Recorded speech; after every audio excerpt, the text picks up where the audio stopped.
Welcome,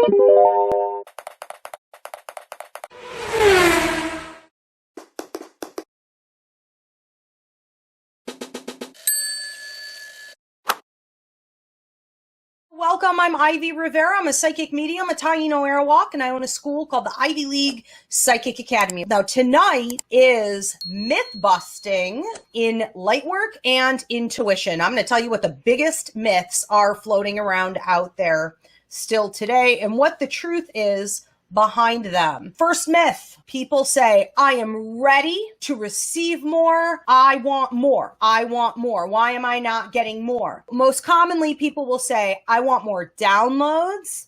I want more spirit communication.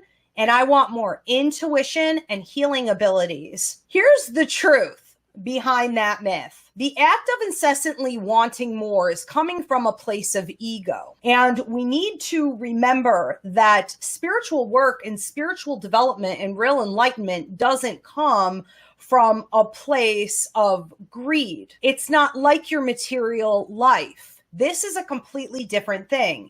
And in the art of working with the universe to receive more, we have to have an attitude of gratitude. We want to appreciate and reflect upon what we already have.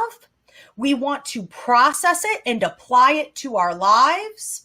And we want to make sure that we're not just wanting more to stroke our ego. People have been cleverly masking ego and greed under spiritualism, especially in more recent times in this last year. The universe expects you to walk the walk, to practice and abide by what you have received. And they expect you to be of service with each lesson. So I think too many people see the information that comes as though it is power, almost like that old saying, knowledge is power. Well, it's only power in the spiritual work if you're using it to be of service to others, if you're using it to heal yourself, if you're using it for the greater good. Otherwise, you have no power whatsoever and you won't be receiving more. It's not the kind of thing that you can force. Here's another common myth. People say, I had an awakening and I'm ready to go out and start teaching it to everybody else. I'm teaching right now. I had an awakening.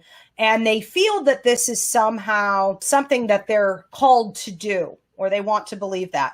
Here's the truth. For most people, they do not come to Earth with a Lightworker's contract. They do not necessarily come to Earth with a full life contract for healing others. They may not come here to be a teacher of energetic things, spiritual things. Most people come into their awakening because it's for self-development purposes.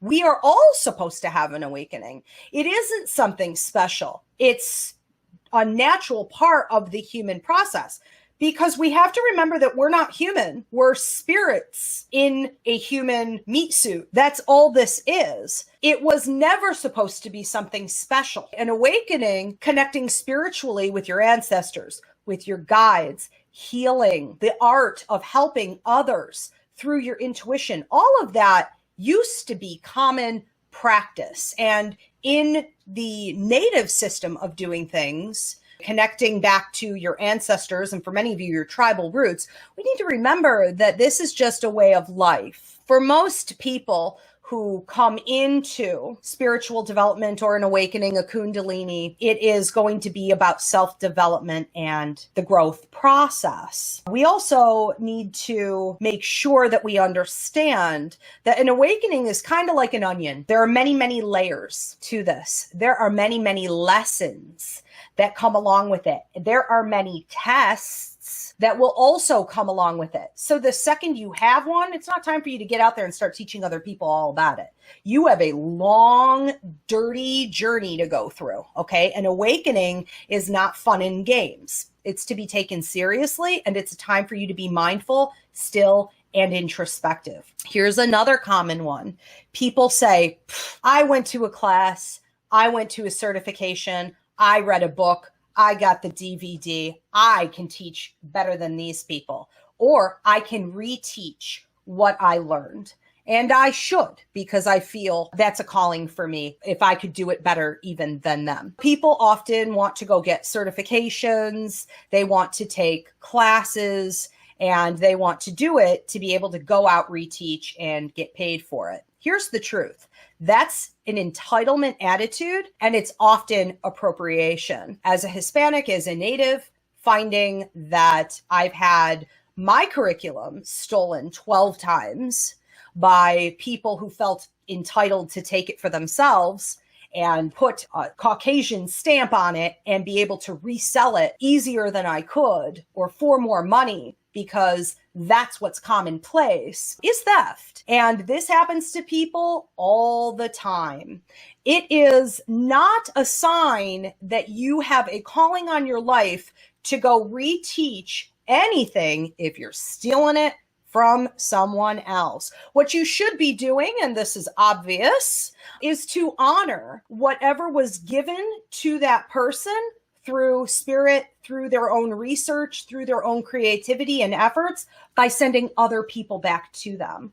It's an unfortunate thing to see with clients sometimes that they say, I want to go out and teach such and such a thing and make a career out of it, and they just learned it from someone else a couple months ago. That's unacceptable behavior, and it will not be rewarded by the universe. It is not authentic at all. Here's another myth, that cord cutting with someone else is bad, that it's punishable, that it's harsh, and that because you are a kind person or a light worker or enlightened, you understand that not everybody else is, and you want to hold space.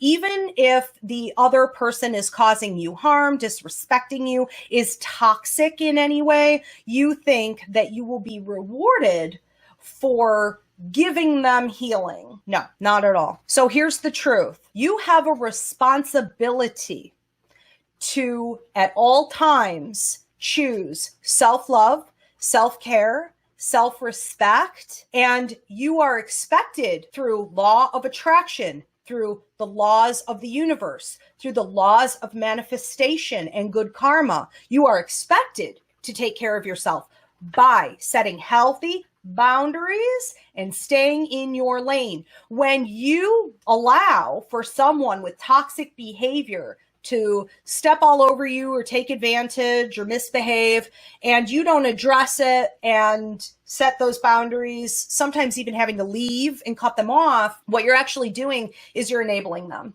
which means you're feeding the dark and you get karmic kickback immediately. Okay, so this is actually a really bad idea. Cord cutting is not terrible, harsh, negative approach to ending a relationship. What cord cutting actually does, when done properly, is it allows you to release, forgive, sign off on the old contract that you have with this person, sign on to a new contract, become self-empowered, and take good care of your energy without allowing this person to manipulate and drain you. So check out Relationships, Boundaries, and Cord Cutting class. That's up on my website. But it's absolutely something that you need to have as a common practice in your life whenever it's very difficult to pull yourself away from somebody else. And that includes family, or even your children, or a spouse that you've had for a long time. There are no differences in this. Here's another one. People say, if I'm receiving a message from spirit, it is my duty to go up to someone on the street or at work or in my family or to my friends and deliver it. All right. Woo! All right. So here's the truth on that one. First of all, you're not Long Island Medium. Okay. She has editors, and the majority of time, these are not well received or appreciated. Now, there can be times when you should deliver a message to someone, but you had better make sure that you're using your discernment. Are you sure that came from spirit? Did it come maybe just from your psychic ability and everyone else who passed by them is getting the same thing? Did it come from your empathic ability? You're just picking up on a lot of emotion. Are you sure it came from spirit? And if it did come from spirit, are you really supposed to deliver it? Are you sure this is a spirit from the light? Does it come with a healing message? Often psychics, mediums deliver messages out to people, And it's like a punch in the face. It's like they just got hit with the freight train. You can't deliver difficult messaging or toxic messaging if it is going to upset the person.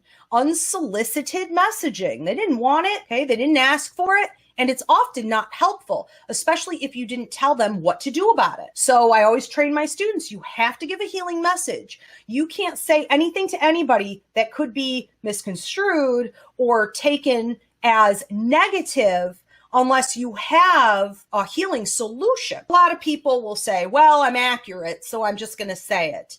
But if you tell someone there's going to be a death, there's going to be an accident, they're going to have a divorce, they're going to lose their job, oh, you better be careful, or you better go to the doctor, you have a health problem. If you say things like that, you had better make sure, first of all, you're accurate and that you should be saying it, and it should be followed up with solution. Otherwise, you should have kept that to yourself. It's called messenger of death syndrome. And it means that you pick up on toxic, negative information, and delivering it can be a self-fulfilling prophecy, quite damaging. But also remember, nobody asked you for those messages. So don't get upset if you go up to people and they're like, wow, I'm at work, that was really inappropriate, you upset me. Even if you think it's a beautiful message, what you can do is to have spirit send them to you. They can find you, you can give them your card, but I would advise against it most of the time. So let's move on to another one. People will say, and this is quite possibly the most common myth I ever hear. People say,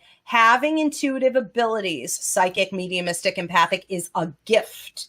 Only certain special chosen people have this. And anyone who says any different is just like a wannabe. That is so ridiculous and outdated.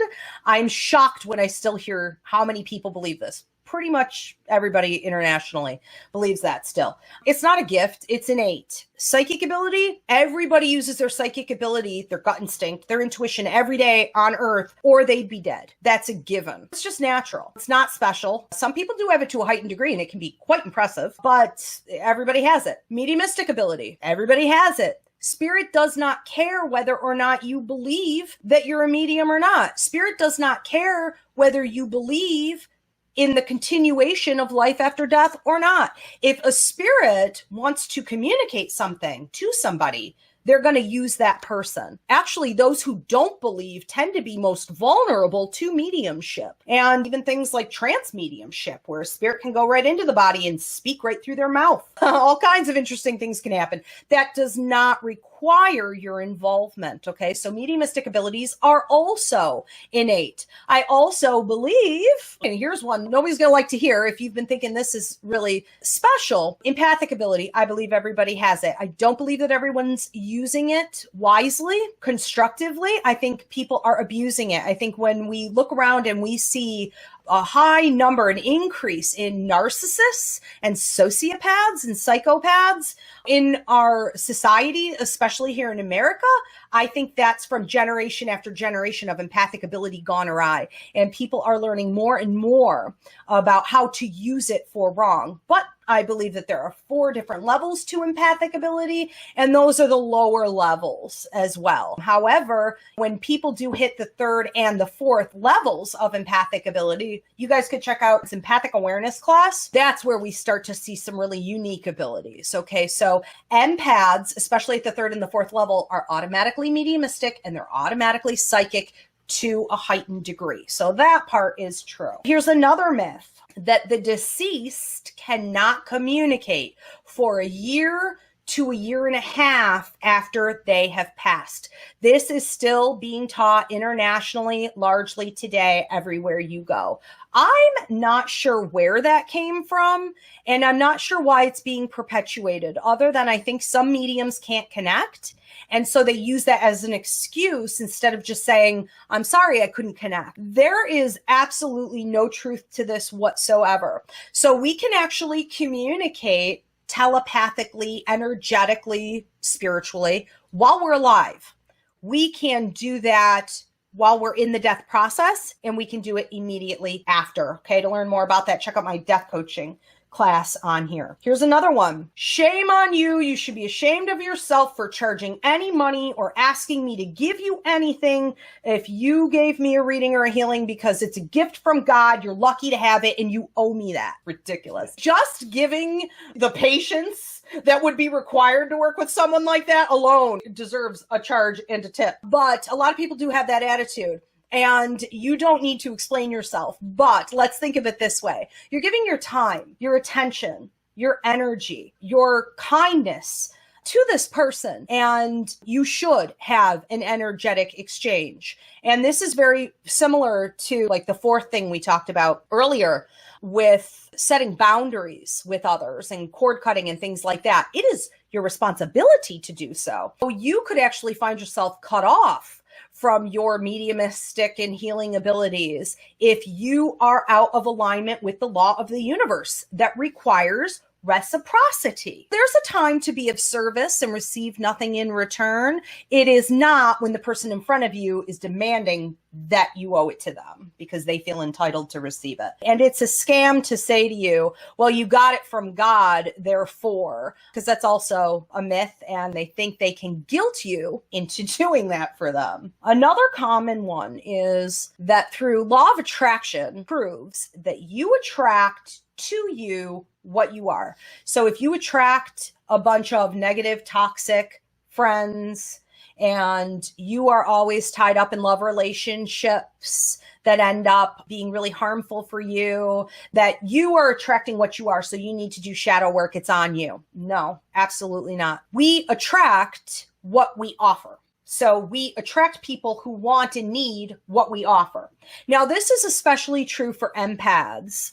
Empaths give off naturally healing energy. They are energy manipulators. They are able to heal involuntarily situations and people and animals around them. That's why we need to be protective of our energy. But because you give off a healing energy, and research shows empaths are the #1 group to attract narcissists and sociopaths. I think this is a great example of how we can put out healing, loving, wonderful energy to the universe and attract nothing but bad stuff back to us. So we really need to shake those old mentalities that we somehow deserve it.